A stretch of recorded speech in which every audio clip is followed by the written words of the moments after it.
I'd like to talk to you about the Green Mentor Handbook. I'm working on the Green Mentor project. It's an Erasmus Plus European Commission funded project, and we've been researching green entrepreneurship, mentoring and green mentoring, and this research has provided the information that's included in the handbook.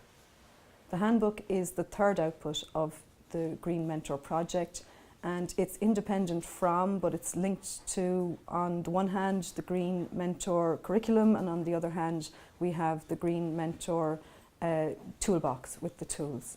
So the Green Mentor handbook outlines the process, the skills and the roles involved in mentoring green entrepreneurial startup companies, and also it helps to existing businesses when they want to green their processes, their products or their services. The aim of the handbook is to give a good overview to the mentor of the mentoring journey.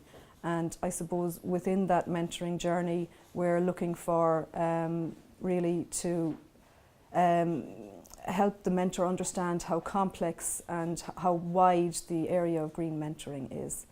It's not an easy area to understand.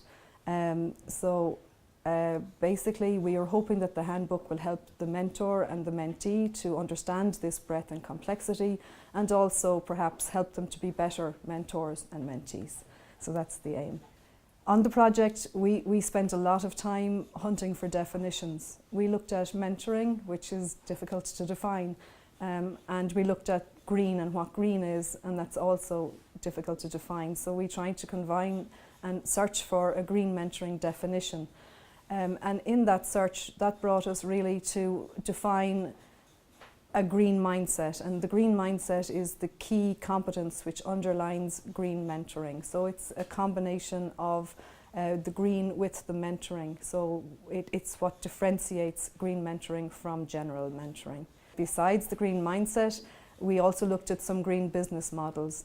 And within those business models, we tried to give an overview of how existing businesses have incorporated green within their business. Having looked at green, we then turned to look at mentoring. And we started looking at general mentoring and the information that was available in the general mentoring. And that brought us then into what is green mentoring.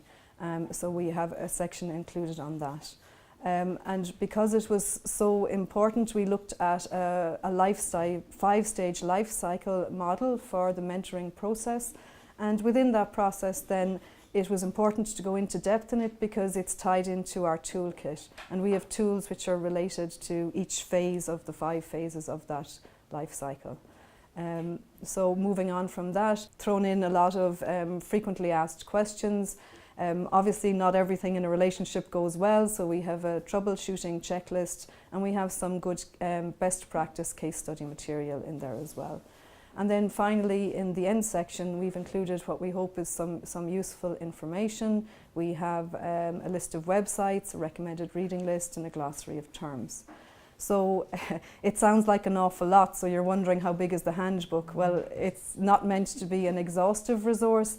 It's more meant to be a useful handbook for people who are looking to enter the green mentoring field, or it would be useful for existing mentors if they want to extend their skills and extend into green mentoring from existing business mentoring.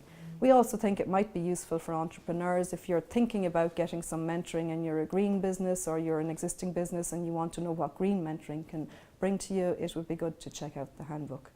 So thanks very much for listening to me, and we hope that the handbook is useful to you.